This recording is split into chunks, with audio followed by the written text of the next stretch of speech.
Hello everyone, Xeno What If here. Bring in part 8 of the Transformers Were in My Hero Academia. Link in the description of the fanfiction of this What If. Listen here YouTube. I do not own anything and this is not a scam. Chapter 15. Bumblebee, Origin. So, let me get this straight. It had only been a few moments since Windblade had revealed her special abilities to the group, and Izuku was still trying to wrap his head around it. These robots could have the potential to have psychic abilities. Exclamation mark. Sure, it probably had something to do with their minds interfacing or something, but still, that was a pretty big bombshell to put on them. Especially after hearing the origins of the entire Cybertronian race and their war. Izuku pointed to Windblade, who was still using her holoform. Why you're going to go inside of his mind? Izuku pointed to B next, the blonde also very confused, and you're going to try and recover his memories. Windblade gave Izuku a nod.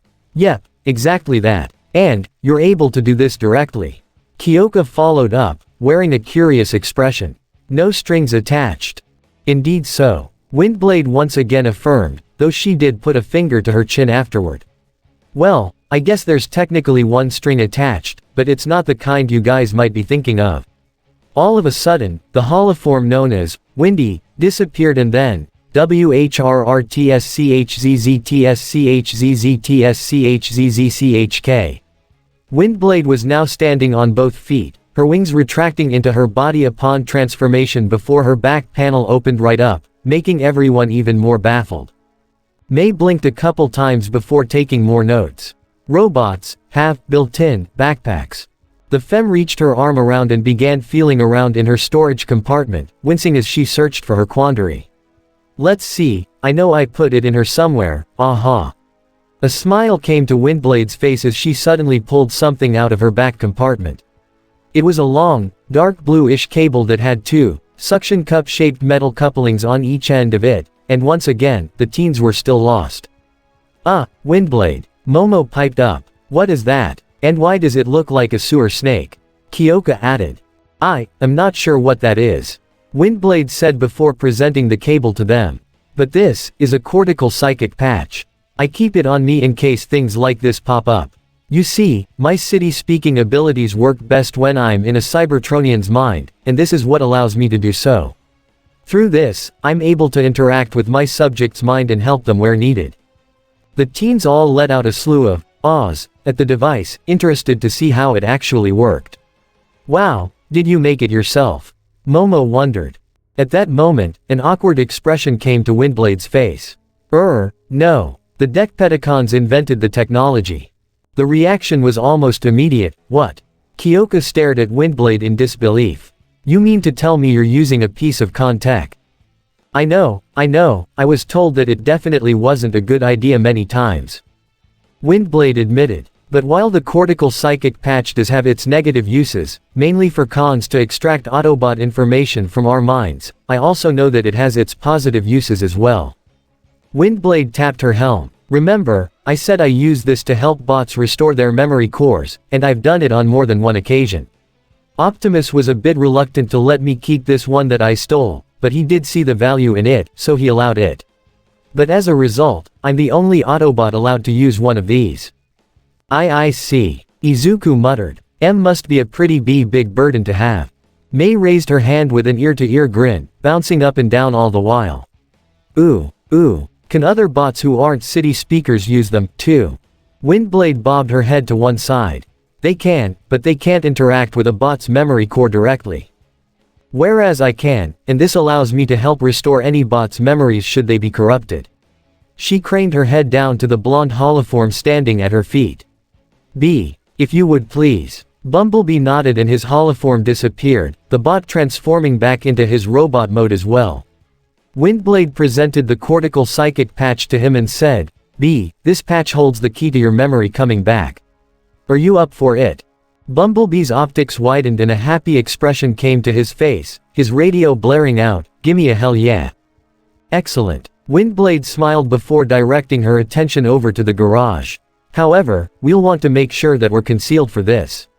The process will result in us both going into temporary stasis for the time being, and the last thing we need is possibly being spotted by the wrong person if someone arrives unannounced. Gee, good idea, Windblade. Izuku agreed before stepping over and entering the garage, opening the larger garage door from inside. See, come on in, we'll make sure to stay on lookout while you guys are doing your thing. Kyoka gave both bots a big thumbs up. Heck yeah, we won't let anybody see you guys. Windblade smiled and nodded to the both of them. Thank you, all of you. I'm very glad that we have lookouts for this process, for sure. With that, the 2 bots and 3 girls all entered the garage with Izuku, with Windblade having to duck her head a little to do so. Once everyone was comfortably situated, Izuku closed the garage door once again, leaving them all shut off from the outside. Thankfully, the garage was sizable enough to house all 6 of them without the presence of the 2 bots making it feel cramped. Alright, are we all set? Why yep, good to go. Izuku nodded. So, how long should this take? Windblade gave a shrug. Not long, probably about 60 cycles at the most. Once again, she saw the kids giving her confused gazes. Oh, right, 1 Earth hour. With that explanation, the teens all gave an understanding nod before Windblade turned to Bumblebee, presenting him with one of the couplings. Alright, B, this hooks in on the back of your neck. I'm gonna place it there firmly, Windblade proceeded to do so. And then give it a twist. With a short twist, the coupling was locked into place. Okay, so the stasis effect should be taking effect any second. Let's see, 3, 2, clang. At that very moment, Bumblebee suddenly fell onto the floor, his body shaking the very foundation of the garage. The teens and Windblade all gazed on in shock. Wow, I grossly mistimed that. Ya think? Kyoka said with a slight smirk, seeing B's optics shut.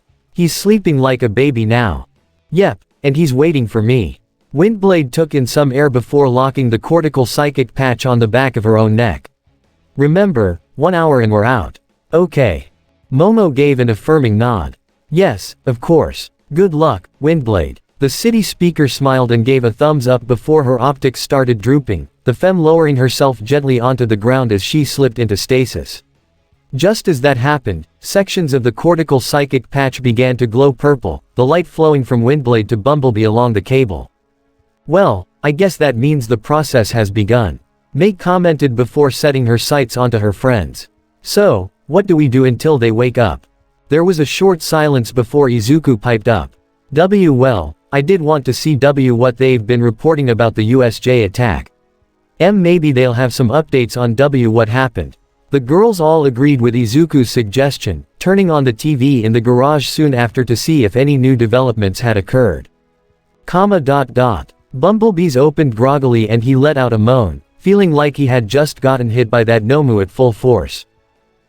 Man, what happened? A hand went to his helm as he stood up, shaking the fatigue out of his head. I feel like I took a fall and, It was at that moment that his optics widened fully, only now realizing that he wasn't in the garage anymore. Instead, he was in he wasn't exactly sure where he was, but he knew 2 things. 1, it was very blue, and 2, there were a lot of hexagonal shapes in that blue void. There were also a lot of individual hexagons surrounding him, some completely black while others were intact. He even saw Izuku, Kyoka, and All Might in some of them, among many other humans. Whoa, where am I? My voice. Bumblebee covered his mouth, or rather his mouth guard at what had just happened.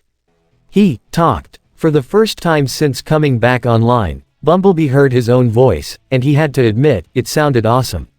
But, how am I able to speak? I thought my voice was damaged.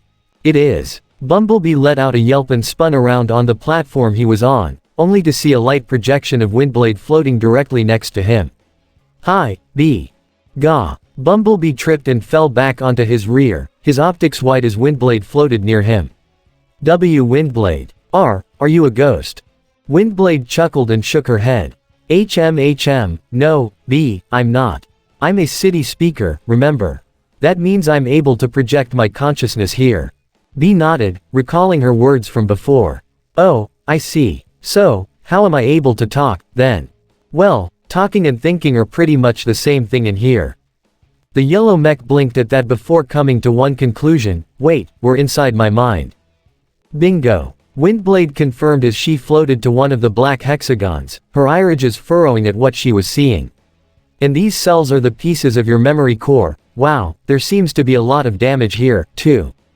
B wore a concerned face at that. So, can you fix it? Windblade sighed and turned back to B. I can, but I'm going to need your help to do it. She floated up behind him and placed her holographic hands on his shoulders, steadying him for what was to come. What you need to do is try your hardest to remember your past on your own, and my city-speaking abilities will assist you along the way. Between the two of us, we should have your memory restored fairly soon, hopefully. Bumblebee raised an eyelid at her. You don't sound all that confident. Hey, I've never seen a memory core this badly damaged before, okay. Windblade retorted. I'm kind of surprised myself, here. She gave him a reassuring smile. But don't worry, I'm here to help you every step of the way. Thanks, Windblade. B smiled back before closing his optics, trying to concentrate. Okay, where should we start? Think back to Cybertron. Windblade said as she closed her eyes as well, the markings below her eyes lighting up as she put her hands to Bumblebee's head. To when you first emerged from the planet. Then if I'm right, your memories should become clearer from there. Bumblebee nodded silently, repeating to himself, Cybertron, Cybertron. Many millennia ago, on the planet Cybertron, life existed, but not life that was seen on any normal planet. Intelligent robots that could think and feel inhabited the cities, and one of these robots was beginning to emerge from the planet itself. The living metal of the planet began to liquefy before taking a different shape unto its own, a pair of arms being the first to take shape as it clawed its way out of the pool it was being created from. Oh boy, we got a hot one. A voice rang out from the chamber the pool was in, one that sounded rather slick and cool. Cliff, Bulk, Jack, get over here and, let's give this bot a warm welcome. We're coming, came another voice, this one a bit gruffer and with a city accent. Sheesh, Jazz, we know we're excited, but come on, we're all used to seeing new protoforms emerge by now. Ah, come on, Wheeljack. Came yet another voice, this one sounding rather tough sounding. These past few orbital cycles have been pretty important. And then, yet another voice came in, this one with a deep baritone. Cliffjumper's right, Cybertron's next generation is emerging before our optics, after all. Hey, look, the new one's taking shape. Once it was on solid ground, the protoform's physical traits continued to appear, a horned head and stout body being formed out of the liquid metal. Once its legs were formed, the entire body began to solidify, along with a solid color scheme coming forth as well. Its upper arms, hands and legs were black while its forearms, feet, body and helm were all yellow, its face being a stark, silver color. Its eyes glowed a vibrant blue as the process finished, its spark fully coming online. Huh, seems like we've got a dude this go around. The cool voice, who was apparently named Jazz, commented. Now that the new bot could see it, he could get a good look at the voice's owner, seeing a bot with a white and black color scheme with blue and red detailing all throughout. He also had a bright blue visor over his optics and he wore a happy smirk on his face. Hey, looks like you're online. How are ya feelin', kid?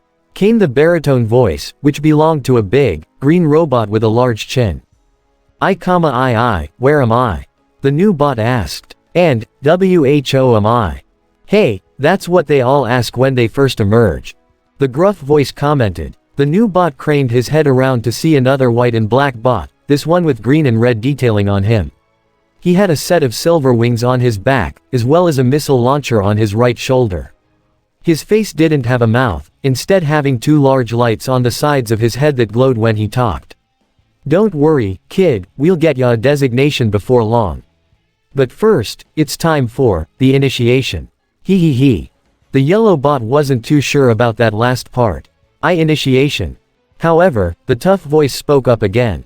Don't worry about Wheeljack. The newcomer turned once again to see a rather large red bot standing before him, one with broad shoulders and a strong-looking physique. His head was round at the top and he had a pair of rather sharp, silver horns on his head, though his kind smile belied his strong exterior. He's kind of a whack job who likes to mess with the newly emerged. He's been doing it for the past few decacycles now. Hey, just trying to keep the newbies on their stabilizers, Cliffjumper. Wheeljack retorted. Ah, go blow something up in your lab. Cliffjumper waved off, to which Wheeljack scoffed and left. Anyways, as he said, my name is Cliffjumper. He jabbed his thumb over his shoulder to the white and black bot and the green bot respectfully. And the guys behind me are my pals, Jazz and Bulkhead. Welcome to the land o' the livin', man. Jazz said as he performed a high flip over both the yellow mech and Cliffjumper, pointing finger guns in the new bot's direction. Hope you're ready to get a load o' your new home. Trust me, Cybertron's one style in place. The yellow bot tilted his head. See Cybertron. From Cliffjumper's right, Bulkhead came ambling over, his footfalls quite heavy. Yep, it's the planet that we live on, and the one you just emerged from. Bulkhead put a hand to the yellow bot's shoulder and pointed over to the pool of liquid metal. See, when we're created, we emerge from the planet's living metal itself, and each of us is given a spark of life through the power of our creator, Primus. With a blink of his optics, the yellow bot let that sink in. Whoa, that's cool. I know, right, and it's not just you who's recently emerged. Cliffjumper said as the door to the chamber suddenly opened, allowing light to filter in. The yellow bot winced a bit as his optics adjusted to it. Come on, let's go introduce you to Cybertron. Oh okay. The yellow bot agreed. But, I still want to know, who am I, exactly? Wheeljack turned his head and shrugged. That's FA, you to find out, kid. We're not given our designations when we emerge, we find them ourselves. Exactly. Jazz said as he gave B a thumbs up. Once a bot finds out what they're good at, they usually base their names around that. He placed a hand on his chest. Take me, I'm a pretty good musician. Wheeljack's an engineer and I do construction. Bulkhead jumped in. Cliffjumper jabbed a thumb to himself. And I'm pretty good at jumping head first into things. He received a ton of judgmental stares at that. What? It's the truth. He then went back to the yellow bot and placed a hand on his shoulder. Don't worry, you'll find your name soon, I'm sure of it. But if you want a placeholder until then, we can always refer to you as the number you emerged on. Oh, sure, that works. The bot nodded. Alright, so for now, you're B-127. Cliff said before whispering, but if you just wanna be called B, for short, that's fine too. B-127 smiled and nodded. Okay then, let's see Cybertron. WHRRTSCHZZTSCHZZTSCHZZTSCHZZCHK. Haha, that is so cool, B said as he transformed for what had to be the 12th time that day, feeling incredibly satisfied as he rolled along the metal ground at high speeds. It had only been about 5 solar cycles since he first emerged and already, he was loving life immensely. I can't believe that we can just naturally do this. Jazz couldn't help but chuckle as he and Cliffjumper continued to escort the excitable young bot to the barracks where he'd be staying for the time being. Hey, well, at least he's got transforming down. Yeah, can't say that he's enthusiastic about it either. Cliff mused before bending down and putting a hand on the front of B's alt mode, stopping the little speedster in his tracks. Okay there, B, let's tone down the throttle a bit here. You're gonna be meeting your new roomies for the time being, after all. B-127 stopped screeching his wheels and transformed again, landing on his rear. Whoa, really? He stood up and happily pumped his fists. Great, I can't wait. With that, the trio entered the barracks and stepped into a small meeting room, where they were immediately met with 2 more bots, another yellow and another red one. Hey, there they are. Jazz said with a wave. Sideswipe, Sunstreaker. We got another one that just emerged. Both bots brightened up and they stood from the meeting table, the red one being the first to take notice of the little yellow bot. Whoa, really? Awesome. He then rushed up to the shorter both with a big smile, causing B to stumble back a bit. Hey there, I'm Sideswipe. He nudged his head behind him. And the stiff over there is my brother, Sunstreaker. Sunstreaker rolled his optics and stood as well, calmly walking over to B while also giving a more subdued grin. Sorry about my brother, he sighed. He's been hyped up ever since he and I first emerged. Oh, okay. B replied. I'm B-127, at least for now. Haven't found your true designation yet, huh? Sunstreaker guessed. Don't worry, it'll come to you soon, I'll bet. Yeah, don't worry, B. Sideswipe said before shooting up onto his peds. But hey, why don't we get everyone else in here and introduce you, huh? The red bot zipped over to the PA system on the wall and activated it, speaking loud and clearly into it. Hey guys. Get your skid plates in gear, cuz we got another one. Not a moment later, a feminine voice could be heard screaming through the barracks, "C-to-swi-ipe." Sunstreaker facepalmed as his brother smirked at his handiwork. Dude, do you just live to make Strongarm angry? Sideswipe gave a shrug. What can I say? It's what I'm good at. Bam. All at once, a rather irritated fembot came barging through the door.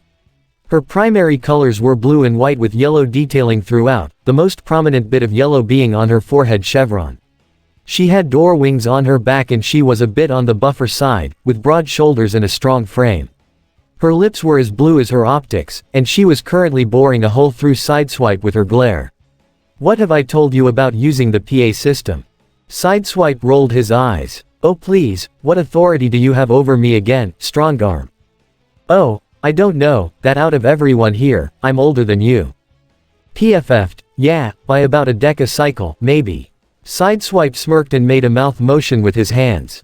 But as far as I'm concerned, you're a canitron that's all bark and no bite. Gah. Strongarm suddenly lunged at Sideswipe and began to wrestle him to the ground, leading everyone to back off by several feet. Cliffjumper and Jazz sighed simultaneously, the former groaning, here we go again. Every day with these clowns.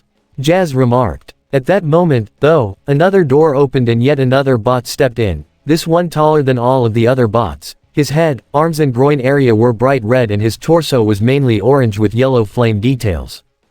His upper legs were orange as well and his lower legs were nearly black. His arms were donned with 3 exhaust pipes each, and on his back, there was a large, yellow spoiler sticking straight up, giving him a rather dynamic silhouette. The bot saw the brawl that was going on before a deadpan expression came to his face, sighing before striding forward with purpose. He reached down, grabbed both Strongarm and Sideswipe by the back of their necks and pulled them apart, holding both of them about a foot off the ground. Guys, come on, really. Again with this. Hot rod. Sideswipe stammered. Strongarm immediately pointed over to Sideswipe. Hot rod, please listen to reason. You can't tell me he doesn't deserve some kind of punishment for nearly blowing out our audio receptors. Hot Rod pursed his lips before sighing and dropping both of them, crossing his arms as they kept staring at him. Well, I can't deny that. You've been told not to do that many times, Sideswipe chuckled awkwardly. Hee, it's a rebellious streak. Not gonna help you when you need to integrate into Cybertronian society. Hot Rod admonished. In fact, if anything, Prowl will be much more likely to arrest you. The taller bot noticed Strongarm swearing a sly smirk, to which he immediately pointed to her. And I suggest you keep that snickering to a minimum around Prowl as well, Strongarm. He doesn't exactly like cadets who do that. Strongarm's eyes widened and she immediately straightened up and saluted. Sir, yes sir. Over by the entrance, Jazz let out a hearty laugh. Aha, man, seems like you've got everything down on lock, Roddy. Oh, Jazz, Cliffjumper. Hot Rod smiled as he stepped over, greeting the two with a handshake. Been a while. So, I heard over the PA that we had a new arrival. Sure do, Hot Rod. Cliffjumper confirmed, stepping aside to reveal B. This is Hot Rod. He's about a stellar cycle older than you and he'll be one of your mentors here in these barracks. Cliff then gave Hot Rod a nod. Rod, this is B-127. Please keep him safe around Sideswipe. Hey, the aforementioned bot cried indignantly, all while Sunstreaker and Strongarm tried to hide their smirks. B stepped forward and cleared his throat. Ahem, it's nice to meet you, Hot Rod. Hot Rod happily extended a fist, which B slowly but surely bumped back with his own.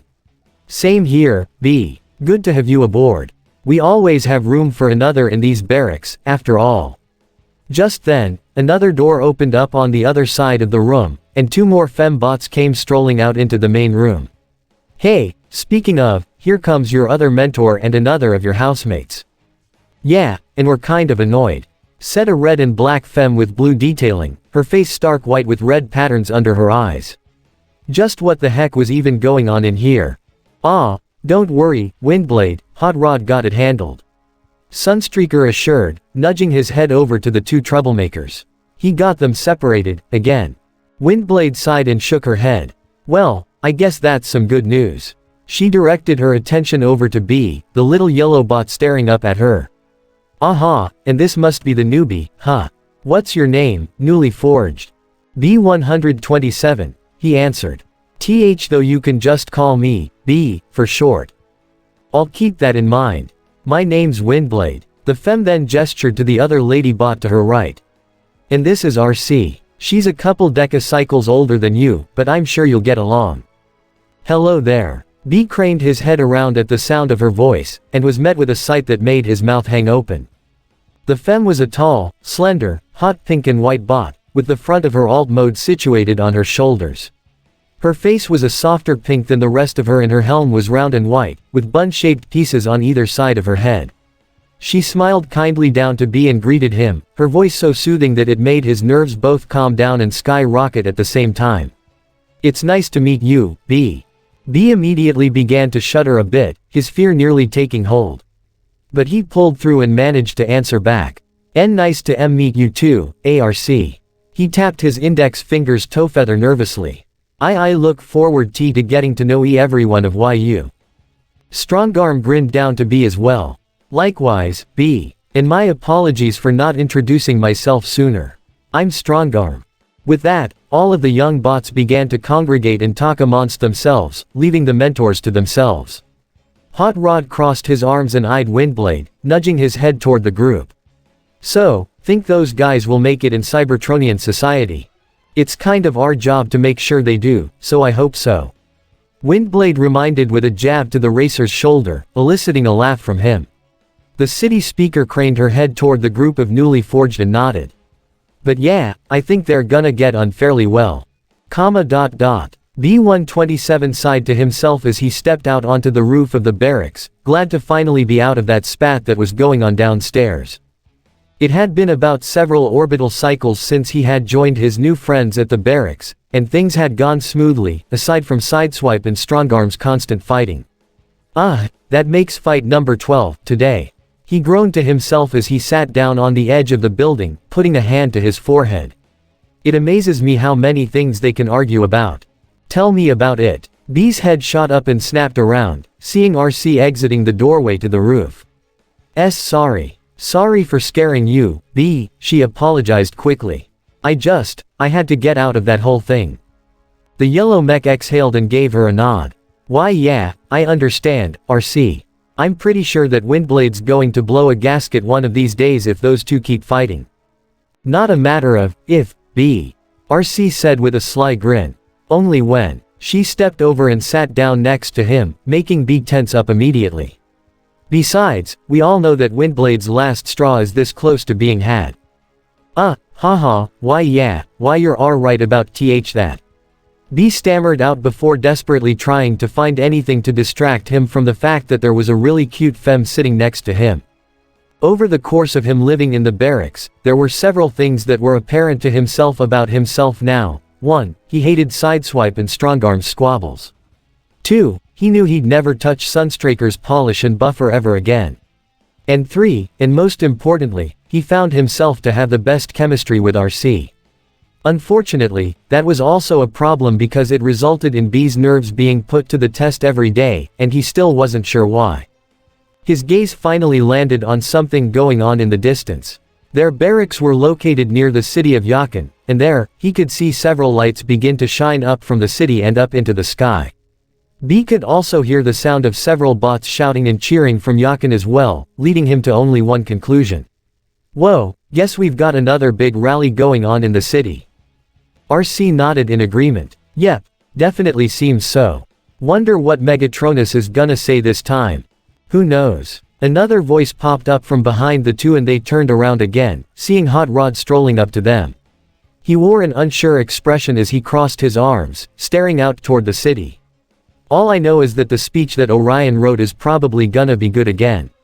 He glanced between the two younger bots. I mean, we all know that Orion's the one who writes his speeches, right? Both bots nodded in agreement. Oh, no question, RC said. Megatronus is a powerful speaker, but Orion's definitely the more eloquent between the two. By the way, is everything calm downstairs? Please tell me it is. Hot Rod chuckled and waved a hand to his junior. Yes, everything's been taken care of, RC. Feel free to go back down whenever you want. Thanks, Hot Rod. RC stood up and offered a hand to B. Come on, wanna go watch Megatronus, speech on the hollow viewer. B stared at the hand for a bit, his nerves getting the better of him for a moment before he bolted up and accepted, with RC hoisting up to his feet.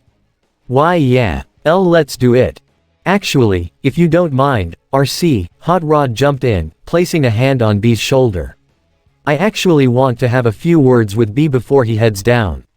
You guys don't mind that, do you? The duo blinked before B responded. Oh, no, that's okay, Hot Rod. Yeah, perfectly fine. RC accepted as well before giving B one more bright smile. I'll see you downstairs, B. With his spark aflutter at even just the sight of her bright smile, B-127 watched as RC went back into the barracks, leading Hot Rod to smirk wickedly. The red bot leaned toward B and nudged his shoulder. Alright, gotta ask, how long have you liked C? B's optics widened to the size of lobbing balls and he snapped around toward Hot Rod in confusion. What? Come on, B. Hot Rod waved off. It's pretty obvious that you have a thing for her. For your first few days here, you were so nervous to be around her until she actually approached you. He pointed a finger to the shorter mech. And even then, you still get really nervous around her whenever you guys talk. I see you lock up whenever she smiles at you, and don't think for a second I haven't noticed the way you stare at her optics. Gah. B hid his face in his hands as Hot Rod went on, making him feel all the more embarrassed. Well, okay, I see, can't deny that, B, but what are you getting at here? If you want me to stop, then I'll. Hot Rod placed a hand on B's shoulder again. Whoa, dude, I didn't say you should stop feeling these feelings at all. He sent a grin to B and gave him a thumbs up. In fact, I think it's great you like someone this much. I just want to give you a heads up. While us Cybertronians are created fully grown, I advise you not take a really big step like a relationship so early in your life cycle. Trust me, I tried and I ended up falling on my face. Oh, I see. B craned his head down and rubbed his neck. Why, you really think it could be that serious? My feelings, I mean. Well, that's for you to decide. Hot Rod shrugged. I'm just telling you not to take any chances unless you're absolutely sure about it. Trust me, you're both still fairly early in your life cycles, so give it time and see where these feelings end up. B let Hot Rod's words sink in and nodded once again. Oh okay, thanks for the advice, Hot Rod. No problem, the red bot said before offering a fist bump, which B gladly took. Now feel free to head downstairs. And if Sideswipe and Strongarm fight again, tell Windblade it's her turn to break it up. You know she won't like that. I'll take my licks. Hot Rod shrugged. Now go on. B gave him a grin before running off, leaving Hot Rod alone to his thoughts. Yeah, I think things are gonna be just fine. Things were not fine. Not fine at all. It had been about a metacycle since B and Hot Rod had that talk, and despite the latter's assurances, nothing could prepare them for what happened on this day. Without warning, a slew of Seekers suddenly set themselves upon the barracks, the Tetrajets destroying it in only mere moments. Everything was burning and everyone was struggling to get themselves out of the rubble, with Hot Rod carrying Sideswipe and Sunstreaker while Windblade and Strongarm were searching through the rubble for their friends. RC. B. Strongarm cried out in desperation, hoping against all hope that her friends had not been killed in that attack. Where are you? Windblade shouted as well, her optics filled with fear. However, that fear was quickly alleviated when they heard a familiar voice. Guys, RC called out from another section of rubble. We're over here. Windblade and Strongarm quickly ran over and began to dig through the wreckage, with RC bursting out with a strong kick. Quick, help me with B. The three femmes helped her carry an injured B-127 out of the rubble, his chest having been torn open by a sharp, metal piece. The young bot's eyes were still open, but it was obvious that he was not in good shape. Oh no.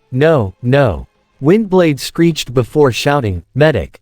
As if on cue, the whole group heard the sounds of sirens cutting through the air, followed up by a large, white and red emergency vehicle approaching them. It was also accompanied by a red and blue Cybertronian truck, one that called out to them as it transformed. "Is everyone alright?" The front of the truck became the chest while the legs and arms folded out the back of it, the robot's head popping up from its cab. "Orion." Windblade waved the arriving bots down. "Over here." Orion's optics widened in horror, seeing the injured B-127 laying upon the ground. "Oh no," he rushed over and slid next to the Femson B-127, concern etched across his features. "What happened?" The attack happened out of nowhere." RC cried. "We didn't see it coming and B took a hit for me." She faced the emergency vehicle as it rolled up to them.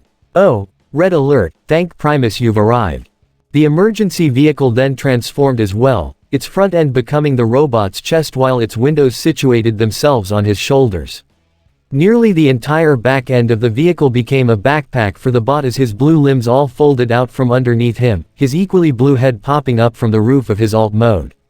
Notably, he had a red, V-shaped visor where his eyes should have been, and one of his hands was replaced with a red laser scalpel. Red alert immediately the state of a certain yellow mech, and faced RC with very little emotion in his face. "Don't thank him yet, RC. I can see that there's work to be done. I'm sorry, ladies, but I need to work." The three Fems and Orion all gladly backed away from Red alert and he lowered himself down, his visor quickly analyzing the damage on B. Seems to be a mesh wound. No major internal damages, that's good. He raised his scalpel hand and a small tool popped out of it. He should be fixed up in no time. The whole group let out a collective sigh, with Hot Rod putting a hand to his chest. "Oh, thank the maker. HMPH, Hot Rod." B murmured out as his optics began to flash on, clearly disoriented. What happened? Is everyone? "Don't worry, B, save your strength," Hot Rod urged, giving B a small fist bump. "You'll be fine, I promise. Just let Red work on you, K." B sent him a small nod and closed his optics, leading to Hot Rod eyeing the red and blue bot in front of him.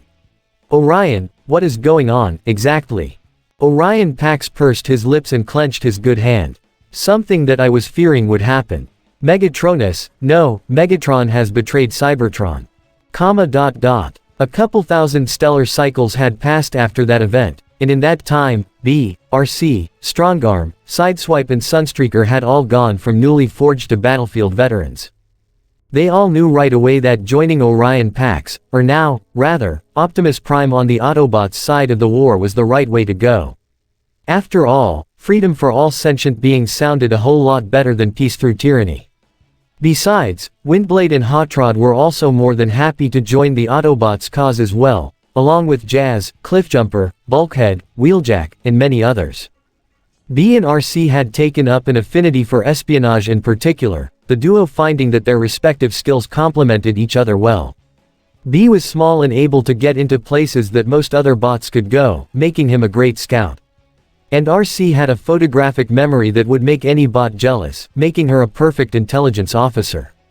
Between the two of them, they made for a great recon team, though the war definitely ended up distracting B from coming up with a name for himself. However, being an Autobot reconnaissance team often meant dangerous missions behind enemy lines, and that's exactly what was going on at the moment. "Move guys, move," Hot Rod shouted as he and the duo were currently speeding their way out of a secret Decepticon outpost in the Sea of Rust, one where the Lightning Strike Coalition force had gone to investigate some strange energy readings. Unfortunately, they hadn't heard back from any of them, so the Autobots had decided to send in the team of Hot Rod, RC and B to investigate, the former coming along as added firepower. Strongarm was with them as well, but she was in charge of flying the dropship that got them out to the Rust Sea in the first place. Unfortunately, it seemed they had bitten off more than they could chew. They didn't find any members of the LSCF, but as it happened, the outpost was being used as an energon refinery by the Decepticon scientist Shockwave to help power his prototype space bridge tower. The place was also practically crawling with Insecticons as well, and Hot Rod had gotten the idea to divert toxic waste into the energon to blow the place sky high. It worked, but now they were on a timer to get out of there. Remind me to never go along with your harebrained ideas again, Roddy. B called out as he continued to rev his way through the tunnel, while also making sure that his companions were keeping pace with them. Yeah, I know we can't exactly let the cons get this energon, but maybe a less explosive solution would have been better. RC added. The red and yellow Cybertronian sports car let out a breathy chuckle. Hey, what can I say? It's a risk we had to take. But don't worry, I'm sure we'll make it out in GGGH. The three Autobots all screeched to a halt as the ground in front of them suddenly burst open, revealing the biggest Insecticon that any of them had seen. The trio of Autobots transformed and stared at the creature, its mandibles moving in an uncomfortable way. Oh, scrap baskets. RC and B both grimaced at him. You were saying? Don't worry, I've got it covered. Hot Rod raised his arms and began blasting flames out of his exhaust pipes, causing the Insecticon to reel back from the intense heat. He then spun around and did the same with the other incoming Insecticons, creating a wall of fire in the process. Okay, let's get out of here. The trio transformed once more and quickly booked it away from the Insecticons, unaware that the larger one had already recovered. It burrowed itself back underground and began tunneling after them at high speeds, causing Hot Rod to curse. Frag, what the pit will it take to put that thing down? Probably the explosion that we'll get caught in if we don't get out of here. RC emphasized before the three Autobots all turned another corner, seeing a light at the end of the tunnel. Haha, and there's our escape. Awesome, now let's, bam, ah. All of a sudden, the large Insecticon burst out of the ground again and grabbed B in its mandibles, putting so much pressure on the bot that he was unable to transform. Ah, help. Guys, help. B. RC and Hot Rod immediately transformed and drew their weapons, firing upon the Insecticon in hopes of making it let go of their friend. However, the Insecticon seemed to anticipate this, and thus moved so that B was directly in their line of sight. Hold on. Hot Rod halted his fire, as did RC. If we fire, we could hit B by accident. RC let out a frustrated growl. Grr, this thing is smart. Boom. RC yelped as small explosions began to happen everywhere, the entire complex shaking as a result. And this place is coming down. We need to get out of here, quick. Hot Rod grumbled a bit before placing a finger to his comm. Strongarm, are you in position? Ready and waiting, sir. Strongarm reported in. Good, be ready. Hot Rod faced RC and nudged his head toward the tunnel's exit. C, head out and get to the dropship, I'll get B and we'll meet you out there. The pink fembot shook her head. W what? No, I'm not about to leave you. As lieutenant of the Autobots, I order you to get back to the ship. Hot Rod said firmly before putting his gun away, instead opting to bring out the circular saw weapon in his arm. Trust me, we'll be right behind you, but on the off chance we aren't, then someone has to get this news back to Prime. Now go. RC pursed her lips at his decision, but complied nonetheless. Yes, sir. With that, RC transformed and zoomed off down the tunnel, leaving Hot Rod to confront the gigantic Insecticon. He could already see the bug bot getting ready to consume his friend, and that was just something he could not allow. Alright, Creepazoid, come and get some. With a mighty battle cry, Hot Rod charged in and jumped up at the Insecticon, doing a clean flip over B before twisting his body in midair. He sliced off one of the Insecticon's mandibles, resulting in it dropping B immediately. Ah! B transformed and tumbled along the ground, letting out a breath before spinning around and activating his stingers. Eat this, Insecti creep. He sent forth a strong blast of electricity at the beast just as Hot Rod blasted it in the face with another burst of flame, causing it to reel back in pain. Hot Rod reached down into his storage compartment, pulling out a fusion grenade. Okay, we've only got one shot at this. B. Keep pouring on the lightning. B gave him a nod and kept his stingers focused on the Insecticon, giving Hot Rod the opening he needed to run up and take aim at the beast's mouth. Alright, smile you spawn of a, sank. URK. B-127's face contorted in fear at what just happened. The Insecticon had snapped its head out and shot out a long, spike-like tongue from its mouth, and it pierced directly through Hot Rod's chest. And what's worse was that, as B kept using his stingers on it, the electricity went directly through the tongue and into Hot Rod, making him scream in pain. No. Hot Rod. Keep going. Gah, Hot Rod ordered, pulling out the pin of his grenade with every ounce of strength he had. I have a clear shot. It took effort to aim, but once he was sure he was locked onto his target, Hot Rod threw the grenade into the Insecticon's mouth, sending it down the creature's gullet. And once the explosive reached its stomach, ka-boom! The Insecticon exploded into countless pieces, the force sending both Bee and Hot Rod flying back. Bee landed hard on the ground, but quickly recovered, his optics frantically searching for his best friend. Hot Rod! Hot Rod! Hack hack! Oh, over here. Bee spun around and saw Hot Rod on the ground, and he wasn't in good shape at all. Aside from the hole that had been stabbed clean through his chest, his legs were now buried in debris from the explosion, no doubt heavily damaged as a result. He smiled weakly up to Bee and gave a breathy laugh, all while coughing up energon from his mouth. Ha, hack. Hey, gee, guess we showed it what for, huh? Hot Rod. Bee rushed over and carefully lifted his friend's head up, disbelief written all over his face. I can't believe you did that. What were you thinking? Hey, yeah, I'll admit, not one of my better plans. Hot Rod admitted. Hack hack. Didn't expect it to do that. Bee began to get to work removing the debris, determined to get his friend out safe. Come on, we're getting you out of here. Huh, as much as I want that to be the case, Bee, I don't think that's gonna happen.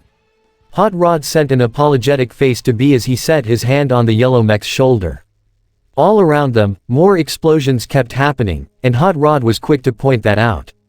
We don't have enough time to get all of this stuff off of me before then, and even if we did, I can't feel my legs anyway.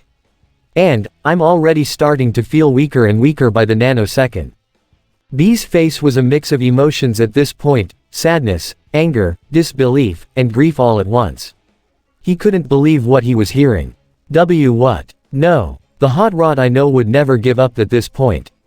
We're going to get you out of here and we're going to. Listen to me, soldier. Hot Rod bellowed, taking Bee by surprise before slumping over, feeling his energy slowly dwindle more and more. My spark is fading fast. Even if you get me out of here, there's no way we'll make it back in time. He sent a small smile up to Bee before carefully lowering his back to the ground. Hack hack, it's time. Bee felt his knees give out beneath him, the whole situation hitting him like a hammer to the face. Hot Rod, why are you so accepting? The lieutenant finished. Because I knew what I was getting into by joining the Autobot cause, Bee. Hack hack. I knew that someday, I would have to lay my own life down to save another's. And if that someone is you, then that makes it all worth it. He reached out and grasped Bee's hand, giving it a weak squeeze. Give the guys my best, okay? Tell them that I love them all, you understand? Bee could feel his lower lip begin to quiver, his sadness washing over him as he whimpered and held Hot Rod's hand close to him. Will. I promise. He pulled Hot Rod's head close for one final hug. You're the greatest friend I could have ever asked for, Hot Rod. Hey, some to you, Bee. Hot Rod reciprocated. Good luck finding your name, because I'm sure it's going to be a great one. The two let go of each other and Hot Rod's head settled to the ground, his optics already feeling heavier and heavier as time went on. Now go, get out of here. He raised a fist weakly and uttered, and remember, till all are one. Reluctantly, Bee nodded and bumped his fist with Hot Rod's one last time. Till all are one. With that, he transformed, speeding away as more explosions began to fill the tunnel, and he dared not look back to see his friend's optics close, his fiery paint job fading to gray. Yeah. Bumblebee screamed in agony as he clutched his head, his consciousness returning forcibly as the memories stopped coming back to him. Bee knelt down on the platform with his head in his hands as he felt a heaviness on his spark. That last memory, it proved to be too much. The anger, sadness and grief all hit him at once, and he let out a pained wail before whipping around with a glare, expecting to see Windblade behind him. Why did you stop? But after what he saw next, he immediately regretted his actions. All of the negativity he was feeling washed away the moment he saw the hologram of Windblade with her face in her hands, sobbing and choking all the while. I'm sorry, Bumblebee. It's just, you all told us what happened in those final moments with Roddy, Bee, but it was another thing to experience it firsthand. Bee lowered his head in shame. Of course, she too had seen the memory. How could he have forgotten? Windblade, if there's anyone who should be apologizing, it's me. I didn't mean to snap at you like that, I just wasn't expecting to relive that memory all over again. Neither was I, if I'm being honest. Windblade admitted. As much as we all like to remember Roddy, that's a day that I'm sure at least a part of us would like to forget. Windblade took a deep breath and steadied herself, making sure she was collected enough to go on. But that said, we vowed from that day forward that we would win the war for Hot Rod's sake, so his sacrifice would not be in vain. Beneath his mouth guard, Bumblebee smiled. Sounds like a great promise to me. Yeah, so, have any of your other memories cleared up after that one? B placed a hand to his chin. Well, if I'm remembering correctly, we did end up finding the Lightning Strike Coalition force after that, but they were changed. And for some reason they refused to transform, right? Windblade nodded. Exactly. And what was strange about the whole thing was that they actually volunteered to go out with the rest of the Ark crew, too. She gave a small shrug. Seemed pretty odd for them to do, really. Right, and Cliffjumper and Wheeljack went with them, too. Bumblebee recalled, only for his memory to hit another roadblock. And, that's pretty much all I can remember past that point. Think you can show me what happened next? Sure thing. Windblade floated back over to B before giving out a heavy sigh. But I'll just say this is where things go bad. See, after the Ark launched, the Decepticons redoubled their efforts to take Cybertron with our forces having taken a small cut. Her irises furrowed slightly. There was even talk of a new Decepticon general behind the scenes. Somebody named Unicronus, or something along those lines. B's optics widened at that. Whoa, someone actually named themselves after Unicron. Yes, and word is that he's a tactical genius. Windblade went on as she placed her hands on B's head once more. But don't take my word for it. Here, let your memory do the talking. We're never going to make it. RC called up from behind B, the duo zooming across the surface of the practically ruined Cybertron. We can and we will. B encouraged, bringing out his vehicle mode guns to blast his way through a whole horde of Seekers. He transformed and delivered a flying kick to one before stabbing his stinger into its neck, decapitating it before kicking the head into another Seeker that was charging at him. RC then transformed and brought out her energy blades, slicing cleanly through that Seeker as well. See, told you we would. Over there. B and RC's heads snapped around to see a quintet of Seekers flying their way, much to their chagrin.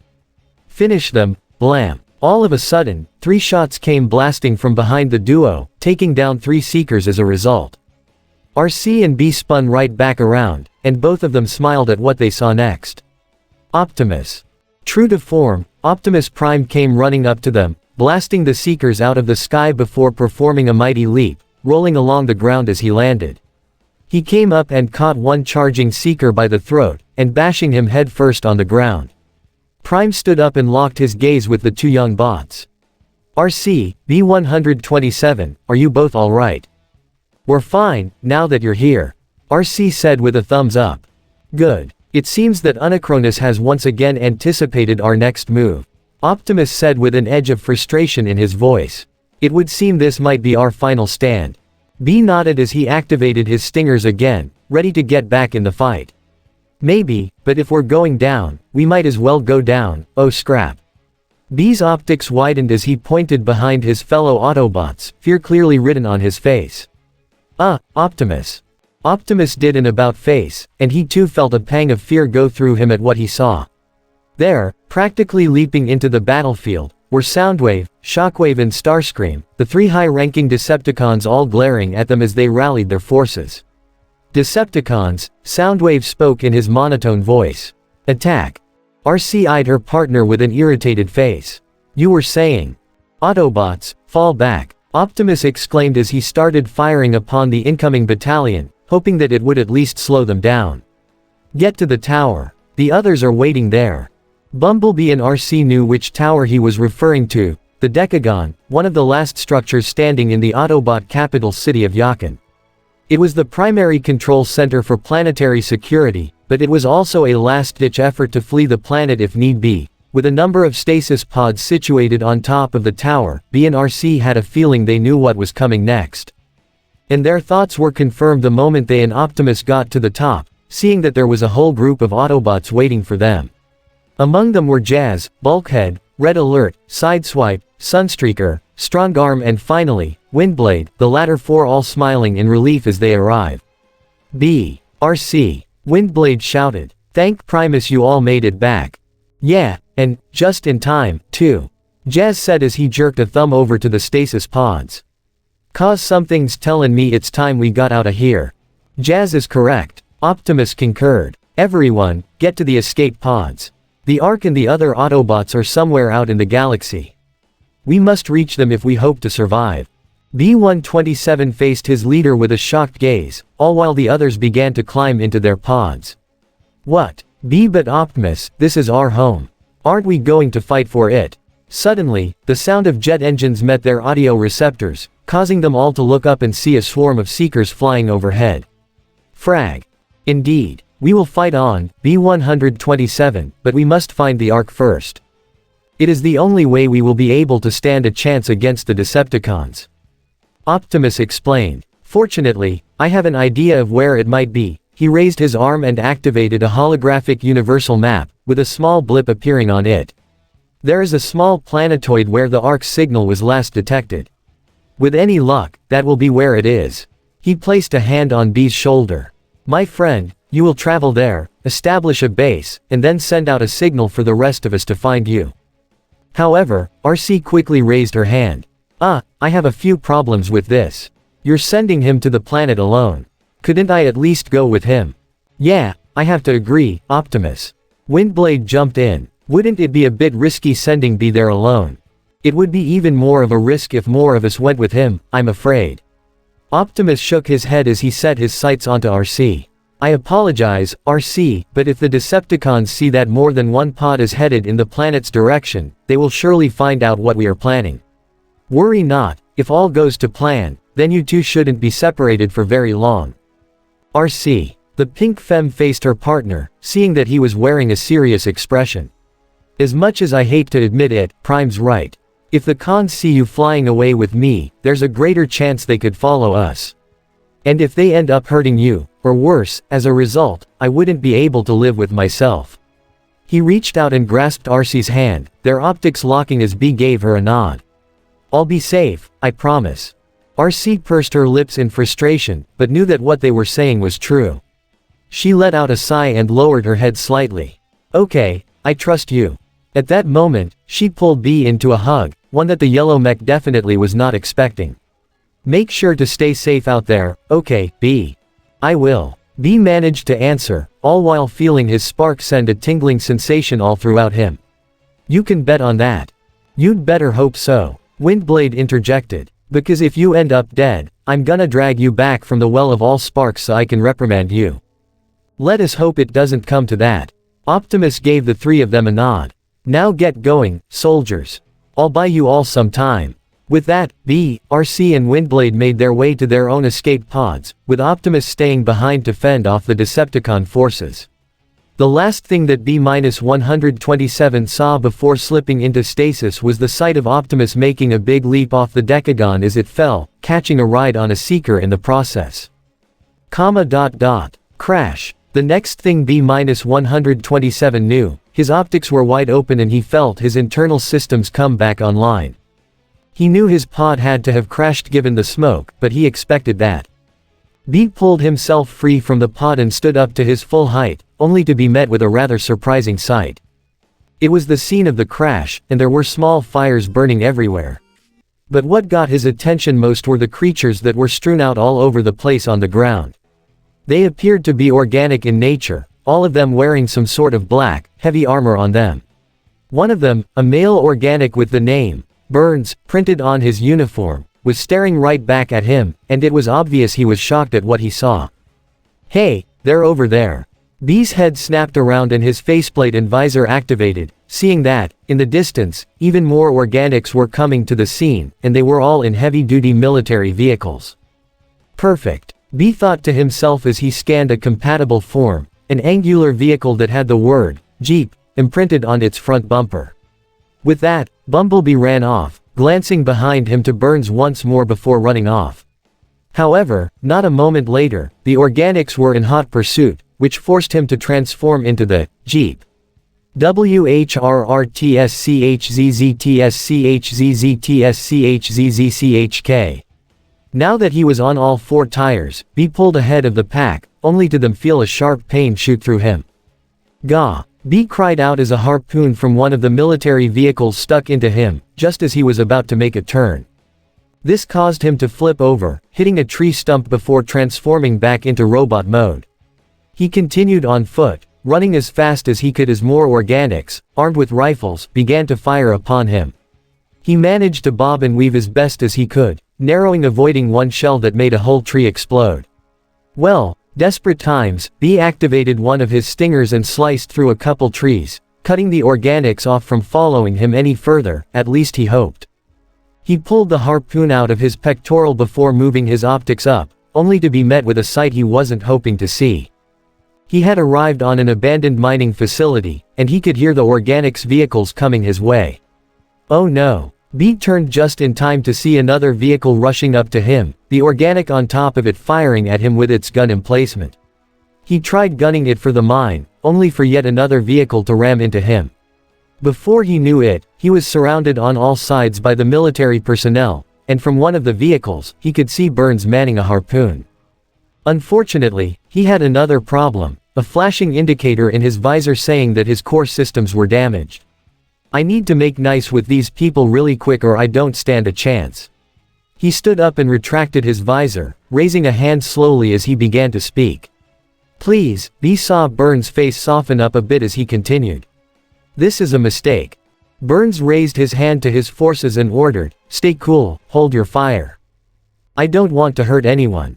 B went on, only for the sound of jet engines to get everyone's attention. The group's heads snapped up just in time to see a red, white and black jet come swooping overhead. What? Burns exclaimed. Who called in the Air Force?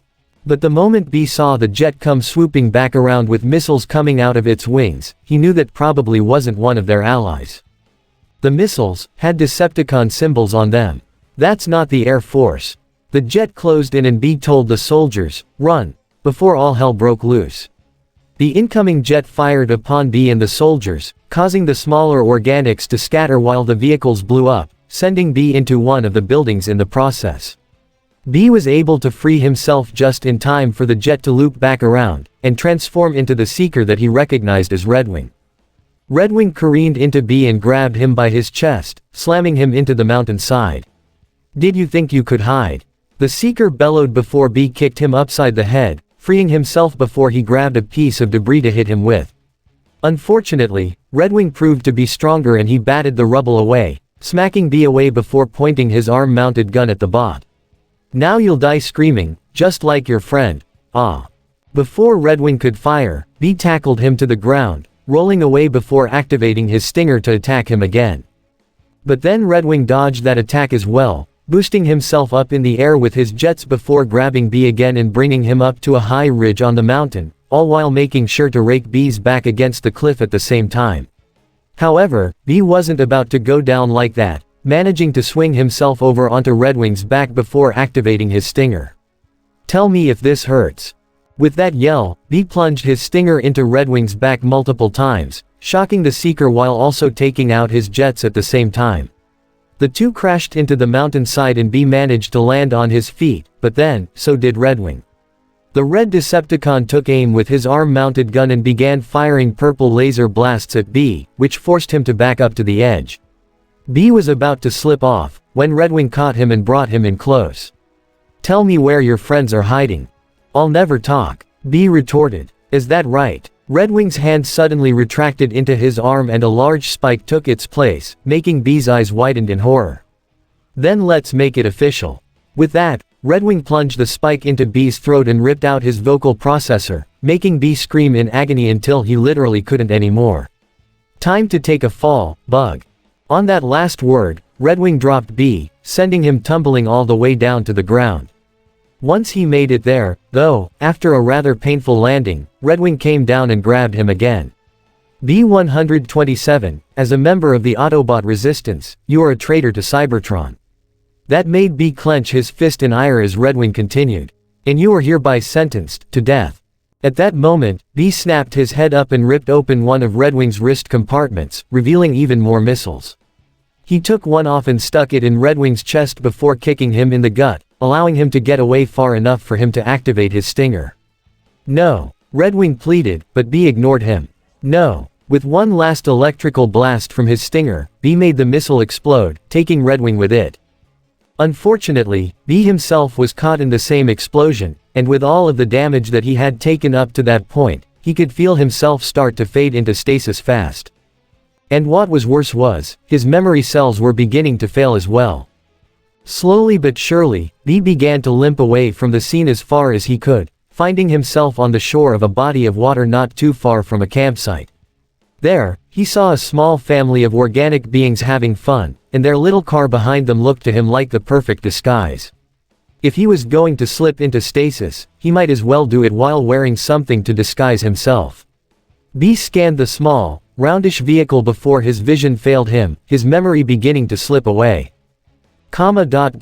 Gah. Bumblebee's optics snapped open and he let out a shaky breath, his hand going to his head as he collected himself. Whoa. I remember now. He turned around and saw Windblade, who was giving him a sympathetic expression. I remember everything now. That's good, but still, I can't believe you had to go through all of that when you first got to Earth. Windblade said sadly before an angry expression came to her face. That seeker got what was coming to him. Bumblebee's shoulders slumped a bit. Yeah, definitely sucks that I let one of those guys take my voice. You didn't let him, B, he took it by force. Windblade said with a scowl. Just like most Decepticons do. The city speaker sighed and lowered her head a bit, placing a hand on her hip. Well, now that you have all of your memories back, do you feel whole again? The yellow mech pursed his lips before setting his gaze down to his hand, clenching it into a fist as he gave a sigh of his own. Well, yes, but I also feel like I've gotten something new out of it, too. He smiled up to Windblade as she gave him a confused expression. After having my life literally flash before my eyes, I got a new perspective on everything, and I now realize that I have a whole lot to accomplish. I have a mission to finish, a planet to protect, old friends to reunite with, and new ones to keep safe. Windblade couldn't help but smile at that. Now that is something that I like to hear. So, I take it you're ready to come out of stasis now. I am, and Windblade. Bumblebee closed his eyes as a bright light flashed throughout the area they were in, allowing both of them to return to the waking world. Thank you. Chapter 16. Ambush. General Wayland stepped into the intel room with a purposeful stride, his expression stoic as he set his eyes upon his quandary. There, all gathered together in the middle of the large, computer-filled room, were his three highest-ranking officials, and the two Decepticons that he had allowed into the facility. If Wayland were being honest, he trusted these things about as far as he could throw them, which definitely wasn't far. His RAM quirk was many things, but a grantor of super strength, it was not. Still, the point remained that he didn't trust Shatter and Dropkick at all. But if they could get some of their technology, by any means necessary, then he was going to take that opportunity. Even if they betrayed Sector 7, their quirks and weaponry were more than capable of taking down the two Decepticons, at least he was pretty sure they were. Shaking that thought out of his head for the time being, Wayland piped up and addressed his old friend, Bill. How's the search been going for their fugitive? Fowler turned around, as did Burns and Powell. Shatter and Dropkick craned their heads down and took their optics off the holographic screen in front of them as Fowler spoke up. Ah, General, good to see you here. I was actually just about to send for you. He pointed up and wagged his finger toward the holo screen. I think we might have just gotten something. Agent Fowler is correct, General. Shatter affirmed with a nod, facing the screen before pointing at it herself. After receiving the lead from Agent Burns, we have made quite a bit of progress. Wayland moved his gaze up and saw that the holo screen was displaying street camera footage, making him raise a brow. What's more, he clearly recognized it as the famous crosswalk in Shibuya, Tokyo. However, as it went on, he took notice of a peculiar car rolling through the intersection as the dozens upon dozens of people came to a stop, taking him by surprise. Hold on, is that a Volkswagen Beetle? It is. Burns replied. Pretty out of place, don't you think? Without question, Wayland shifted his focus over to Dropkick. So, think this guy could be your fugitive?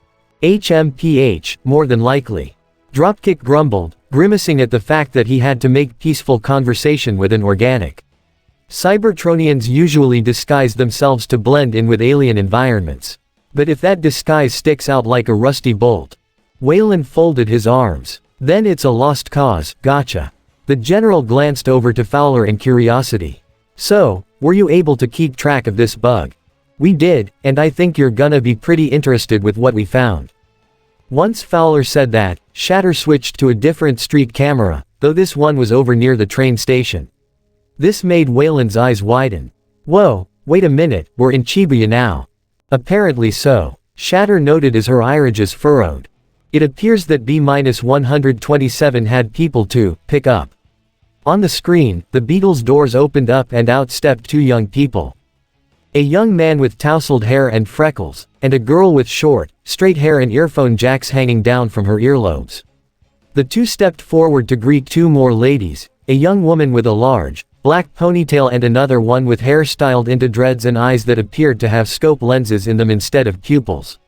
Shatter spoke up again, and it appears that he has made multiple new acquaintances. Wayland's eyes widened and his jaw slightly fell, an expression of disbelief written all over his face. You gotta be kidding me. He turned to Bill and Jacob and exclaimed, kids. We've got kids involved in this situation now. Fowler shook his head and let out a sigh. Apparently. Trust me, I was expecting this just as much as you were, so really, not at all. Fowler crossed his arms and focused onto the hollow screen, taking a good long stare at the quartet's faces. All of these kids are from UA. High's Class 1A. The same kids that got caught in the crossfire yesterday at the USJ with all those villains. Except for the girl with the dreads. Burns pointed out. We're not entirely sure what her deal is in all of this, but she more than likely goes to UA, too. Wayland slammed his fist on a nearby table. Damn it. If these children weren't involved, maybe this would have been easy. Shatter pursed her lips, intrigued by the presence of the teenagers. Perhaps it will not be, General, but I do think that we can capture B-127 while causing minimal harm to the human children that he has aligned with. All we must do is find a way to ambush him. Well, do you even know where he went after the station? Wayland asked. Kind of. Burns spoke before jerking his thumb over toward the hollow screen, where it once again changed camera feed. This time, it showed the VW Beetle driving directly out of the city and down a long stretch of road that lead to the outskirts of Tokyo, with trees and greenery lining the sides of the road as it went on for miles. As you can see, B-127 isn't in the city anymore, but that doesn't mean we can't triangulate where he could be hiding. Exactly. Shatter said before putting in a few commands into the computer she was using, bringing up a slew of satellite images and maps. She pointed to the central one that showed an image of a rather large forest quite a few miles out from Tokyo, one that had a small dirt path leading into it from the main road. Our best guess as to where B-127 is would have to be here. It is a secluded, forested area where one would never think to search for someone his size. It's easy to access as well. Powell commented. We suspect that there must be a residence inside the forest itself. He faced General Wayland with a raised brow.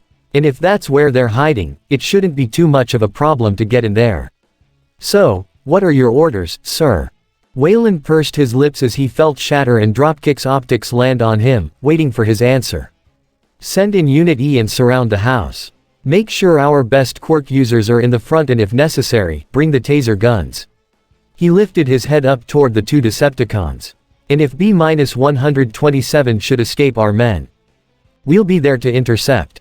Dropkick assured, balling his hand into a fist. Trust me, that traitor isn't going to escape us. Correct, Shatter said with a smirk. Now, let us begin, shall we? Fowler sighed and nodded reluctantly. Right, let's get everything prepped and ready to roll. As Burns and Powell left the room with Shatter and Dropkick striding ahead of them, Fowler stopped next to Wayland and whispered, I hope this doesn't come back to bite us, Abe. Neither do I, the ram-horned general reciprocated. In the hottest news of the day, we still have no clear information on who or what this League of Villains, or how they managed to breach the defenses of UA. Hi.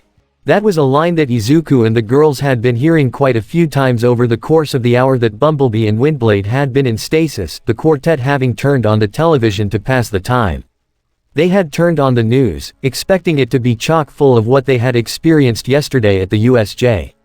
That said, though, they were quickly beginning to grow bored hearing the same thing over and over again.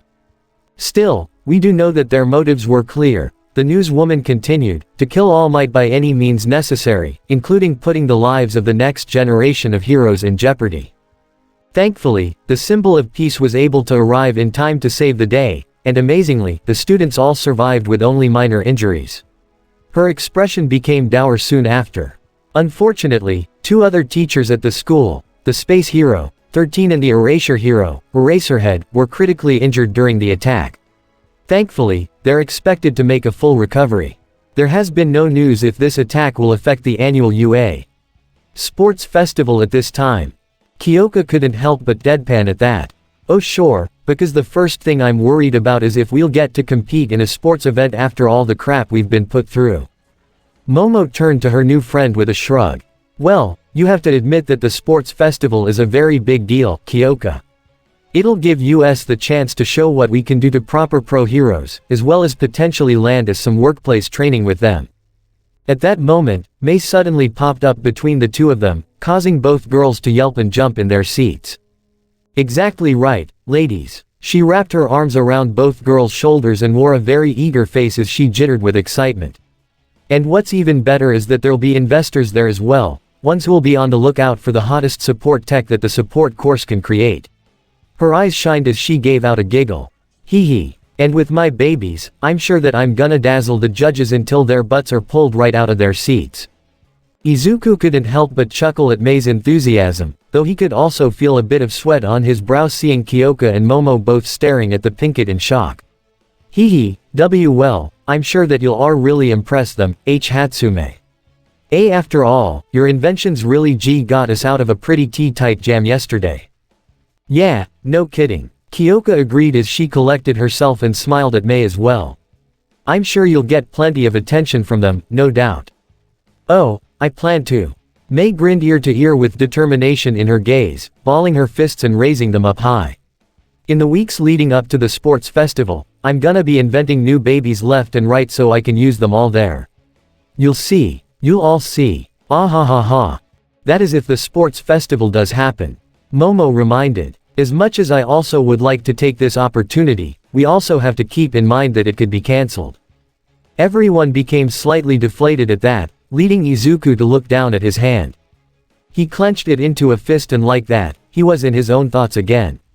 Well, if the sports festival does still happen, I need to make sure that I have some control over my quirk before that happens.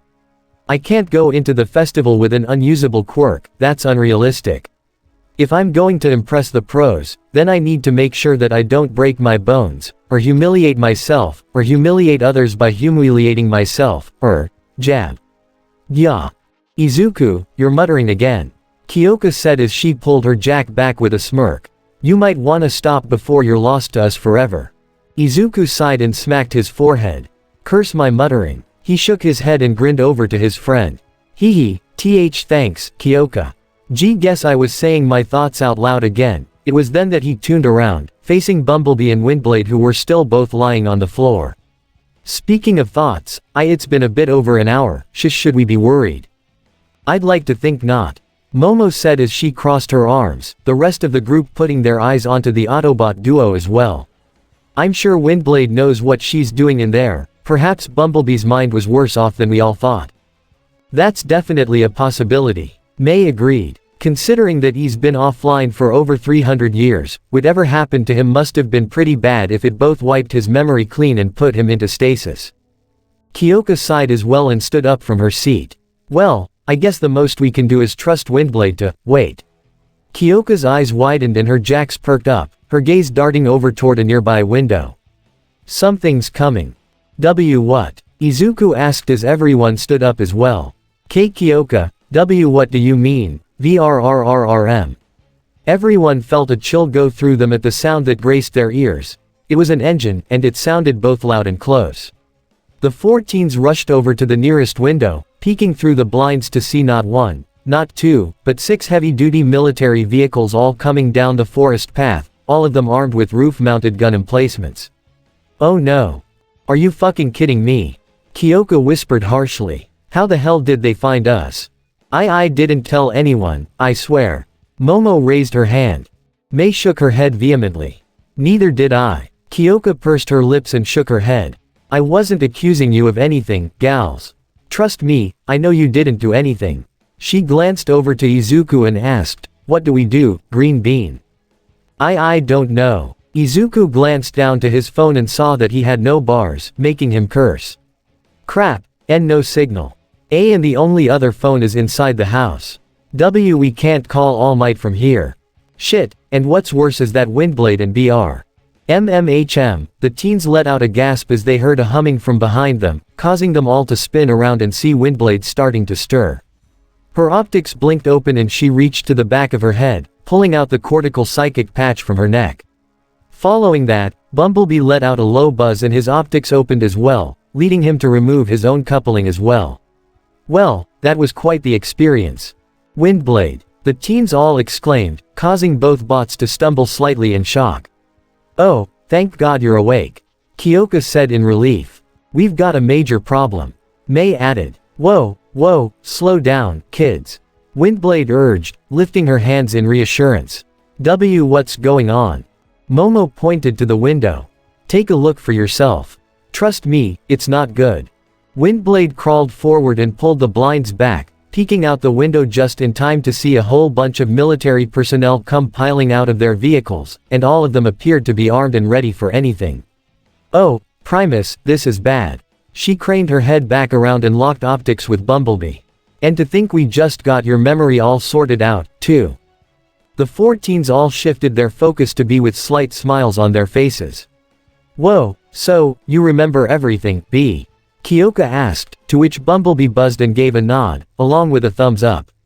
"Huh, that's great, just wish we had time to celebrate that." "Oh okay, let's not panic here," Izuku urged, raising his hands and hoping to calm everyone. After all, it's not like they actually know that why you guys are here." Non-biological life form. A loud voice came bellowing out of a megaphone outside of the garage, making everyone inside freeze in place. "We know that you're here. Come out with your servos up, we have you completely surrounded." Everyone set their eyes onto Izuku, with Kyoka muttering, "You were saying, broccoli boy." Izuku gulped and coughed into his hand. Well, maybe they don't know that we're here. If we go out there and act like nothing's wrong and we don't know what they're talking about. We also know that you have 4 teenagers from UA high school in your possession." The voice came back, dashing all hopes that Izuku had for his plan. "Surrender them to us peacefully and we will consider opening up negotiations." Once again, Izuku was met with deadpan expressions from everyone, leading him to sigh and slump forward. "Well, guess that plan's out the window." Kyoka took a deep breath and sighed. "Well, I guess there's nothing much we can do except." "Hold on a second." Windblade raised her hand with a hopeful smile on her face. "I think I have an idea." The city speaker stood up straight and then her optics dimmed, much to everyone's surprise. Then, just as suddenly, Windblade's holoform appeared before them, the young woman placing her hands on her hips. "This is probably a long shot, but I think this could work. They may know that you guys are here, but I don't know what we can do with our holoforms." Windy turned her head up to Bumblebee and gave him a nod. "Right, B." Bumblebee gave her a thumbs up and straightened himself up as well, his optics dimmed as well, allowing for his holoform to appear as well. Momo placed a hand to her chin in contemplation. "Well, it could possibly work.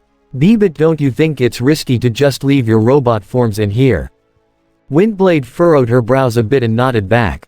"Yes, but we don't have much of a choice right now. Remember, my alt mode sticks out like a sore thumb and—" "Attention, non-biological," the man bellowed out again.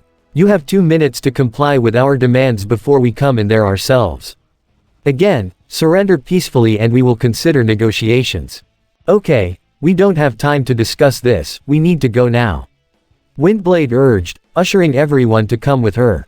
Brian followed closely behind with Izuku, Kyoka, Mei and Momo in the rear. However, Windblade quickly took Momo by the shoulders and brought her to the front. I want you with me for this one, Momo. Time to put that, sister, theory of yours to the test. Momo couldn't help but smile at that. Ooh, good thinking. I definitely hope this works. Windblade reached for the door handle and took in a deep breath, bracing herself for what she'd do next. Okay, here goes nothing. With a rough shove, Windblade swung the door open, giving the soldiers a glare that could cut through steel. Hey! She stormed out of the garage with everybody in tow and began yelling at the unit, much to everyone's shock. Just what hell do you assholes think you're doing on my property? Needless to say, this was not what either Burns, Fowler or Powell were expecting at all. Sure, the kids were there, and so was the blonde who had been with the Beetle yesterday at the USJ. But the woman in the red jacket was someone they did not account for or recognize. Heck, even the kids were staring at her as if she had a third head, almost like they didn't expect her to use that language. The trio glanced between one another before Burns spoke into the megaphone again. Ma'am, please calm down, we have reason to believe that there is a threat somewhere on this property. I don't care what you think is here, you're not searching this place without a warrant. The young woman continued to shout, taking all 4 teens and the blonde aback. That is usually how these things work, right? Funny you should ask that, ma'am.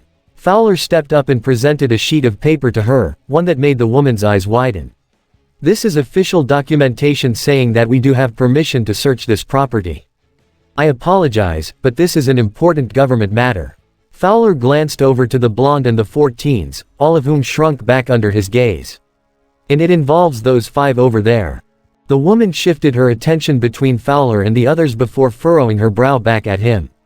Listen, sir, I don't know what trouble you think my sister, her friends or my boyfriend are in. Everyone saw the blonde's eyes nearly bulge out of his head at that last part. But I can tell you right now that whatever it is, isn't anything you would probably understand, ma'am. Burns butted in, glaring right back at the woman with just as much intensity as she was giving him. Trust me, if you had any idea what was going on here, you probably wouldn't believe us, miss. Windy. The young lady replied, my name is Windy. She crossed her arms defiantly at the man. And if you think I won't believe you, then try me. One of the teenage girls, one with a ponytail, came up and extended a hand. Sis, I don't think it's a good idea to challenge the military officer. Windy faced the girl and gave a forced smile. Hee, Momo, sis, I think it's best if you take your friends and go back to the house so that the adults can talk this over. She glanced back to the officers in annoyance. Besides, we're going to be here for quite a while. Now hold on just a damn minute. Burns piped up, now clearly more agitated. This involves them just as much as it does your boyfriend, lady. He marched up to her and got right into her face, still matching her glare perfectly. If you want to know exactly what's going on, then I'll tell you. Powell gave a nervous chuckle and made to step forward. And now, there really is no need for, oof. He was stopped by Fowler, the man giving him a serious face. Trust me, Doc, you don't want to get in the middle of this. Windy placed her hands on her hips and quirked an eyebrow at Burns. Oh really? So tell me what the story really is, mister. Her gaze moved down and saw the name tag on his chest, and it made her eyes widen in shock. Behind her, the blonde also saw the name tag as well, and his jaw dropped as his sights went back to the Burns face. This left the agent confused. It was almost like they recognized him somehow. Burns. Yes, that's right. Agent Jacob Burns. Jacob pointed to the kids. And the story is that these kids are in cahoots with a potentially dangerous non-biological alien life form that we need to apprehend. His finger then pointed over to the blonde. And your boyfriend may be as well. Windy glanced between the military officials, the teens, and the blonde, appearing to be digesting that fact and letting it settle into her mind. And once she did, she belted out laughing. Bah ha ha ha. Windy had to support herself on her knees as she laughed, her other hand going to the blonde's shoulder for more support. Ah ha ha. Oh god, that's hysterical. Aliens. Yeah, sure, next you're going to tell me that there's an underground race of cavern dwellers or something. Burns' scowl deepened and he sneered at her. Does it look like I'm joking to you, ma'am? The woman stopped laughing and wore an astonished expression. Oh wait, you're serious. And then her smile came back tenfold. Let me laugh even harder. Ah ha ha ha. Alright, screw it. All of a sudden, in the blink of an eye, Burns took off a pair of high-tech handcuffs off his belt and took Wendy by the wrist, pulling her arms around her back to apprehend her and link the cuffs. Gah. Hey, everyone move in, Burns ordered. Apprehend them, and make sure you use the quirk suppressant cuffs. All at once, a whole slew of soldiers moved in on the teens and the older blonde, taking them all by surprise. Wait. The ponytailed girl, Momo, cried out as her hands were forced behind her back, with two soldiers cuffing her securely. This is all a huge misunderstanding. We really have no idea what you're. Let go of me, you ingrates. The Pinkett shouted out indignantly, cutting Momo off as she snarled at the soldiers who were cuffing her. Do you have any idea who my uncle is? He's the best damn mechanic in the city of Tokyo and he helps out all the famous heroes with their rides. He's got connections, I tell ya. Connections. Hey. The girl with purple hair cried out as she went to jab the soldiers with her earphone jacks. However, when she tried, she found that their body armor was too thick for her to pierce. In no time, she was in the quirk suppressant gloves. Oh, you've gotta be fucking kidding me. You assholes seriously have no idea what you're doing. Momo's sweat dropped at her friend's behavior. Oh, what's the point? Finally, the boy with curly green hair was left, and he did not look happy. Why you get your hands off my friends. All at once, his right arm began to glow with bright red energy and he reeled a fist back, much to the soldiers' shock. Why you all stop this right now, or all. He's using his quirk. One of the soldiers exclaimed before removing one of his gloves. Stand back. In no time at all, bolts of electricity shot out of the officer's hand and made a direct hit right on the greenette, causing the young man's body to spasm in pain. Gah. The girls all cried out at the sight of their friend being shocked. Izuku. And right then and there, as the blonde's arms were being forced behind him, his eyes turned completely red. The sight of his friend being hurt in such a manner was all too much for him, and it was then that he decided that enough was enough. In the blink of an eye, he disappeared into thin air, leaving the soldiers who were restraining him baffled. What? Where did he? WHRRTSCHZZTSCHZZTSCHZZTSCHZZCHK. There was a loud noise that came from the garage, followed by one of the overhead doors being completely bashed through by a certain yellow beetle. Without hesitation, the beetle drove right into the crowd and took out several of the soldiers before coming to a sudden halt, performing a sudden flip before changing shape in midair. WHRRTSCHZZTSCHZZTSCHZZCHK. All at once, the now transformed robot landed on its feet directly next to the injured Izuku, batting the soldiers away with his hand before picking him up and scowling at the soldiers, his optics very red. It was B-127, and he was not happy. Oh shit, Burns muttered. Holy Hoover. Fowler exclaimed. Powell, meanwhile, smiled euphorically and whispered, magnificent. Wendy wore a deadpan expression before letting out a sigh. Well, guess that cover's blown. All of a sudden, she also disappeared as well, taking Burns by surprise. Wait, what? Where did she? WHRRTSCHZZTSCHZZTSCHZZCHK.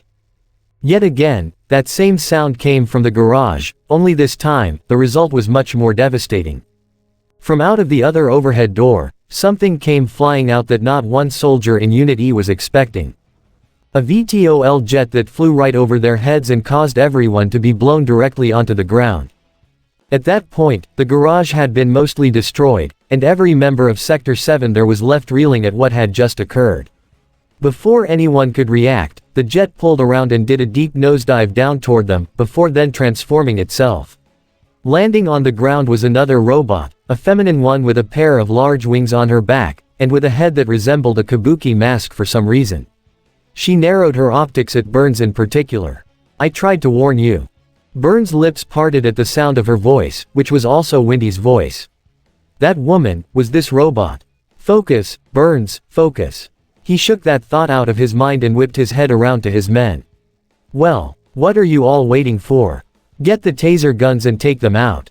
However, just as the soldiers were going for the taser guns, Wendy pulled out a rather intimidating purple energy blade from her hip, holding its point up to the group of Sector 7 personnel as she spoke up again. "Don't you dare," she said with a low tone as B-127 activated a weapon from one of his arms, a spike that appeared to spark with electricity. "You try to shock us, my friend will shock you back." The femme set her optics down onto the three cuffed teenage girls, her blade tip lowering to them. "Hold still, this'll only take a sec." One by one, she cut through the cuffs with the tip of her sword, freeing them in no time. "You girls okay?" The perplet wringed her wrists, clearly still in pain. "Yeah, we're good, Windblade. But, what about Izuku?"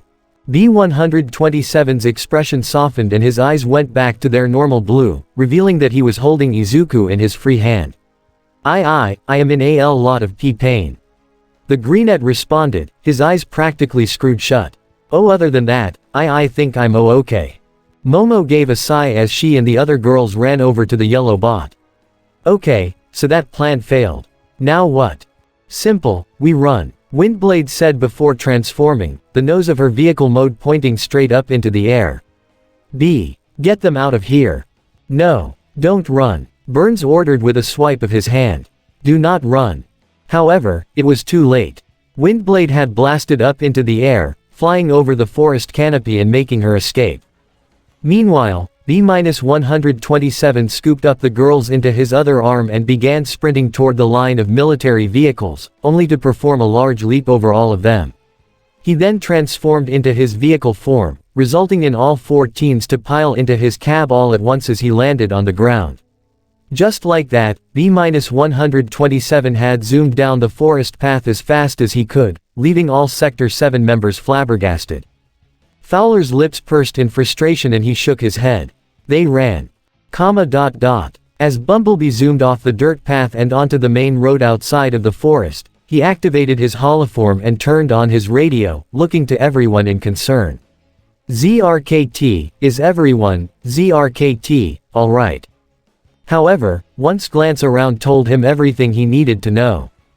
Everyone was scared. Momo was in the front seat and huddling her arms together while staring straight ahead, still in disbelief over what had just happened. Mei and Kyoka were in the backseat, the former running a hand through her hair as she tried to catch her breath while the earphone jack user was gazing down to the boy resting his head on her lap worriedly. And finally, there was Izuku, the freckled boy still clearly in pain. Thankfully, he didn't appear to be too out of it, so that was good. Still, being electrocuted, if only briefly, was still definitely taking its toll on him. Kyoka shot her head up, wearing an angry face as she retorted, "Gee, what do you think?" B's face fell at that and he recoiled at her snap, making Kyoka realize what she had just done. I'm sorry, B," she apologized as she lowered her head, her gaze going back to Izuku. That all just happened so fast. Why yeah, Izuku opened his eyes, though he still winced a bit as he spoke. Who could have guessed that would have happened, alright. A sigh escaped Kyoka's lips as she ruffled Izuku's hair. I'm just glad that you're alright, celery stick. You scared me half to death back there. Hey, and now you know how I felt yesterday when Shigaraki-R reached out for you. Izuku blushed. And now you're resting on my lap. Kyoka nodded, though a blush came to her face at the same time as well. Kind of ironic now that I think about it. Mei spun her head around to the both of them. Look, as nice as this moment of relative calm is, may I remind you too that we are now probably wanted fugitives. It was then that a familiar voice came onto B's radio, taking everyone aback. Mei's right, we can't afford to relax right now. Windblade piped up. This just became very serious, and we need to remain focused. Is everyone alright? How's Izuku doing? Shaking off the remaining shock to his systems, Izuku sat up in the backseat and responded. I'm doing fine, Windblade, thank you. In fact, all of us are doing okay, at least for now. Okay, so, I gotta ask, Kyoka narrowed her eyes at B's radio. Windblade, where did you learn those human curse words? Well, a few of them I learned from you, actually. That statement took Kyoka aback a bit as Windblade went on. But most of them I got off the internet. I heard that people are more likely to listen to you if you swear a lot, though I think it's safe to say that didn't work out in this situation. Momo couldn't help but deadpan at that. Gee, I wonder why. Izuku furrowed his brow and his gaze went to the floor in contemplation. But, this doesn't make any sense. How did they manage to even find us there? And how did they know about why your existence in the first place? None of us have told anyone. I'm not too sure. Windblade admitted. I have cloaking tech that makes me undetectable by radar in any airspace, and, oh no. The sudden sound of dread in her voice immediately caught everyone's attention. Windblade. May stammered. What's going on? Turn back. Turn back. Windblade began desperately screaming. Get the kids out of there. Windblade, what's wrong? Kyoka cried out. Is there something? Guys. Momo interrupted, the girl still staring out the windshield. She pointed out in front of them and muttered, we have company. Everyone set their eyes forward, and their jaws went slack at what they saw next as Bumblebee came to a screeching halt. From out of the sky came two aircraft, one red and black VTOL craft and a blue and black military helicopter. They lowered themselves down to the ground and their parts began to shift, with the VTOL craft transforming into an armored buggy while the helicopter became a normal armored car. And then, one final time, the vehicles transformed into two rather threatening robots of great height, the duo performing flips and rolls onto their feet as they converted into their robot modes. As the two new robots began sprinting at them, Kyoka could only come to one conclusion. Oh shit, Decepticons. As if on cue, the red Decepticon reached behind her and took out a rather large hand cannon, firing upon the group without hesitation. Bumblebee hastily transformed, taking up the 14s in his arms in order to quickly dive off to the side and avoid the blast. Bumblebee tuck and rolled, setting his friends down before quickly activating his stingers and blasting at the Decepticons. But at that moment, the Blue Con took out his own double-barreled hand cannon and shot directly at the incoming electric bolts, causing a massive explosion that caused B and all four humans to go tumbling back. Gah! Izuku hollered as he fell right onto his shoulder on the hard pavement, making him cradle his arm in pain. He breathed hard as a large cloud of smoke billowed where the explosion came from, and in it, he saw two pairs of piercing red eyes slowly come closer to them. He gulped as he saw the silhouettes of the two Decepticons become even clearer as well, his head craning up to see where his friends were. Kyoka. Hatsume. Yaoyorozu. He heard a cough over to his left and he saw Kyoka, the perplet slowly getting to her hands and knees. Hack. Present. And in one piece. Momo called out from Izuku's right. At least I hope we all are. The sound of Mei's blood-curdling scream made all three of them snap their heads around, fearing the worst had happened to their pink-haired friend. However, she was standing up, and she appeared to be okay. But she was also crying quite hard, her teeth clenched as she held something in her hands. Those evil hunks of scrap. She spun around and presented her steampunkish goggles, which were utterly mangled and the lenses broken. They destroyed baby number one. Those bastards are gonna pay for this. The trio couldn't help but sweat drop at the inventor's reaction, but at the same time, they found it understandable. But then, all of their focus was drawn to the two Decepticons as they walked out of the smoke, both of them going directly toward Bumblebee. No more running, no more hiding. The red Decepticon bellowed, her voice as cold and unrelenting as ice. B-127, you are a traitor and a coward. Her words spat out like venom as Bumblebee made to stand up, only to receive a hard punch from the femme for his trouble. Tell us where Optimus Prime is hiding. B fell onto his hands and knees in pain, with the blue Decepticon striding forward next. B. Izuku shouted. Watch out. But it was too late, the Blue Con delivered a punting kick directly to Bumblebee's midsection, making him tumble away again. Why isn't he fighting back? Dropkick murmured before shouting it at B. Why won't you fight? ZRKT, come at me, then. With that declaration from his radio, Bumblebee brought up his stingers again, only to suddenly feel a massive shock to his own systems, along with a sharp pain in his back. He fell back down to the ground and turned his head, only to see that the military people had caught up with them, the soldiers now using taser guns to subdue him. And, to everyone's surprise, the Decepticons didn't seem to be perturbed by this at all. Bumblebee. He heard the teens cry out for him. Hit it again. Burns ordered, to which more tasers were launched at him. Again. And once more, a huge surge of electricity went through Bumblebee, making him buzz in utter agony. Keep the pressure on so the Decepticons can round him up. No. With all the strength he had left in him, Izuku got to his feet and made to charge to his friend's aid, only for something to tackle him to the ground. To his surprise, it wasn't one of the soldiers, but Kyoka. What? Kyoka, what are you? You are not getting electrocuted for a second time today. Kyoka snapped, her eyes filled with tears as she met his own gaze. I want to help B too, but we can't do this alone. B but I. Just then, from up above them came a sharp. Enough. Everyone's heads craned up just in time to see Windblade come swooping down from the sky and transform in midair, her wings fully extended as she activated her VTOL fans. She sent 2 huge blasts of kinetic energy at the Decepticons, the duo taken off guard by the city speaker's sudden arrival. They were sent hurtling backward as Windblade landed, the femme retracting her wings before taking out her sword and slicing cleanly through the cables of the taser guns, finally ending Bumblebee's torturous experience. She glared at the soldiers with gritted teeth and shouted, "What is the matter with you? You mean to tell me you allied yourselves with the DECEPTICONS? Of course we did." At that moment, the rather wormy-looking Dr. Guy came out of one of the vehicles with the more heavy-set agent by his side, the latter seemingly not amused by the former's smug face. I mean, what else were we going to do?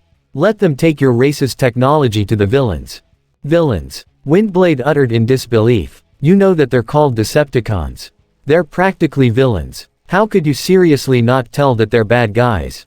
The doctor had a rather sheepish expression on his face as the other agent gave him a deadpan face.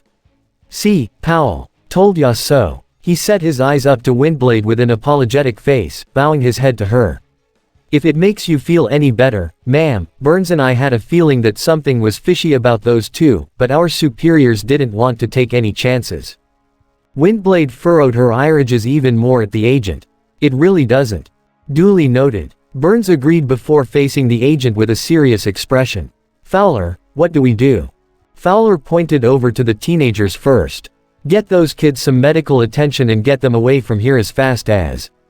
Boom. Ah. Everyone let out a slew of gasps at what happened next.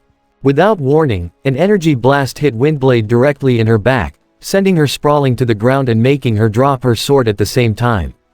The humans all set their sights up toward the Decepticons, the duo having recovered from Windblade's surprise attack. Windblade made to get up, glaring up at the cons from the corner of her optic. Shish shatter, dropkick, gah. She was silenced quickly when Shatter suddenly rushed over and smashed her foot over Windblade's back, right where she had shot her before.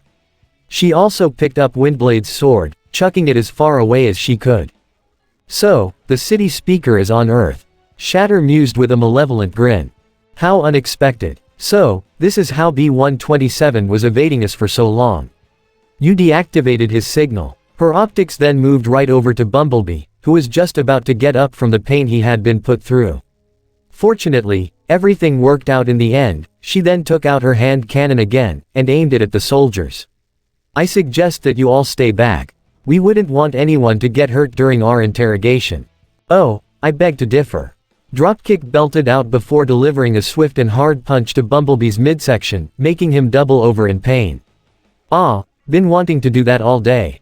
Bumblebee. Izuku shouted before trying to surge forward again, only this time, he was held back by Kyoka, Momo and Mei. The Perplet gave him a serious look and ordered, Izuku, don't you fucking dare. You don't stand a chance against them, Muscles. Mei pleaded as well. Really think about what you're doing here. Momo added. But Izuku kept struggling against them, his determination to help his friend keeping him going. He knew he could probably break out of their holds easily using one for all, but he wasn't about to do that to his friends who also happened to be girls, that much was obvious. Gah, let me go. I have to save B. As this went on, Shatter and Dropkick continued to question the Autobots, the former taking Windblade by the head. Tell us where Optimus Prime and the rest of the rebels are hiding, along with the Ark. If you do, we can end this war easily. Never. Windblade struggled out. I'll never betray the Autobot cause. Shatter gave a shrug. I thought that might be the case. Dropkick. Please continue the interrogation. On her orders, Dropkick continued to deliver hard kicks, punches and stomps onto Bumblebee, making Windblade's face contort in horror. Ah, yes, threatening the well-being of a compatriot is a rather good motivator, isn't it? Now, this will be your last chance. Windblade hesitated. Still conflicted. Perhaps this will motivate you. Shatter gave Dropkick a nod. Finish him. No. Windblade cried out as Dropkick delivered one more kick to Bumblebee before stomping hard on his chest, and that's when it happened. The force of the blow managed to activate Bumblebee's hologram projector, and from it, the message from Optimus Prime suddenly came up, taking everyone there by surprise. But, much to Izuku, Mei and Kyoka's shock, the message played in full, and it was uncorrupted. B-127, I pray this message finds you. This is Optimus Prime. Shatter's optics narrowed in intrigue as the message played, with Windblade's face contorting in concern. So, you have been hiding something. Off to the side, however, Fowler and Burns were both slack-jawed at what was happening before them. You're seeing what I'm seeing, right? Burns muttered. I am, but I'm still trying to process it all.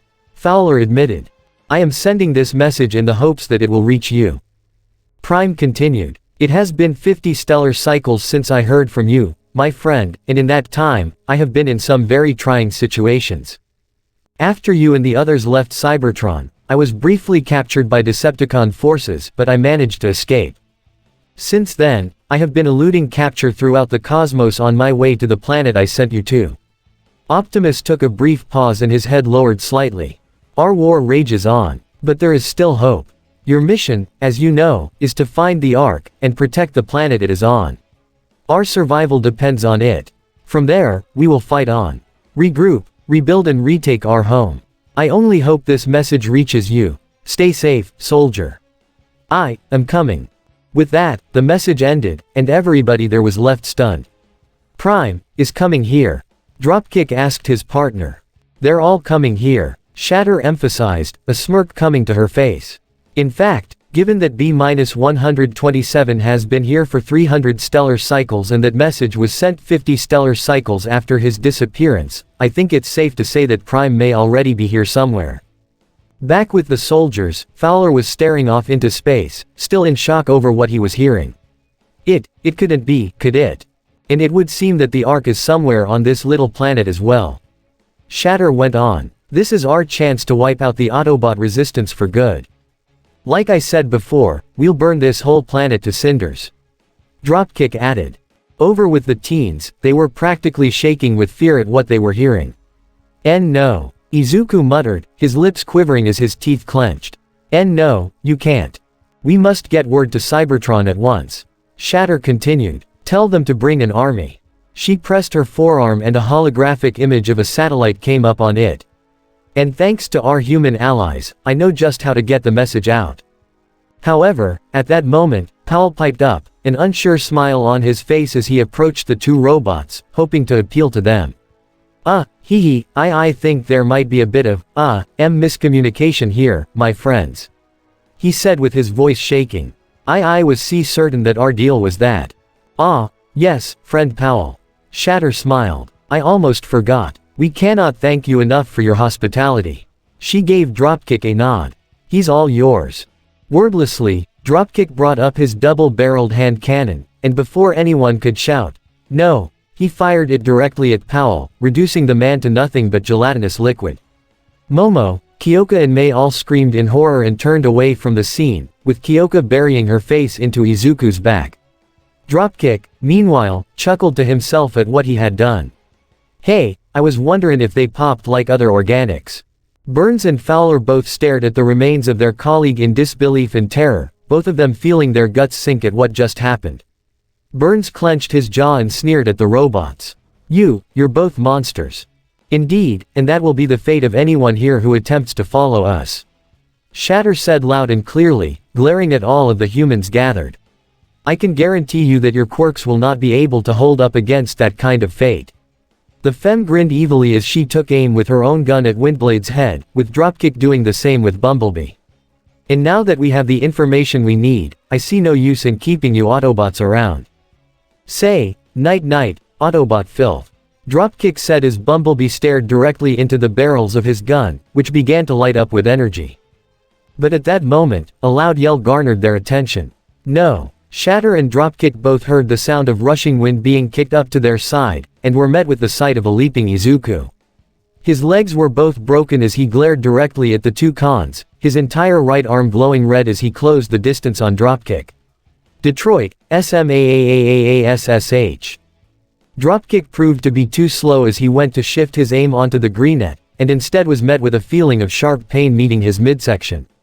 Izuku had rammed into him at full force, and between that and the gust of wind that resulted from that blow, Dropkick was sent hurtling backward and right into Shatter.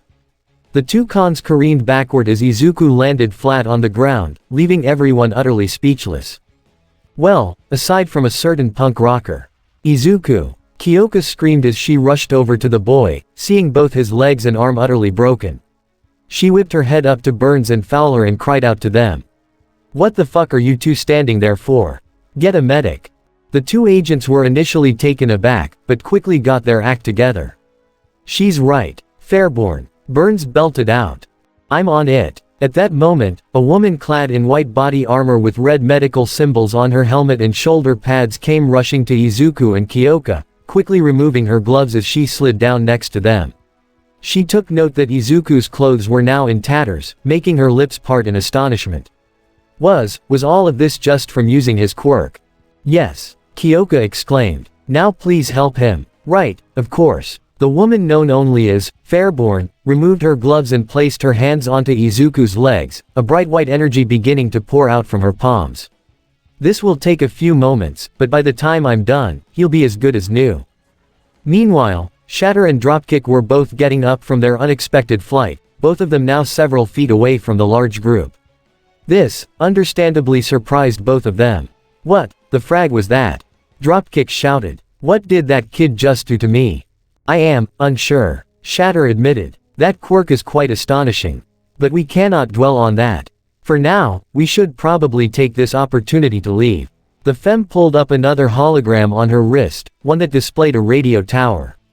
"I have located the perfect place to send our signal out to Cybertron, an isolated communications tower that is south of this location.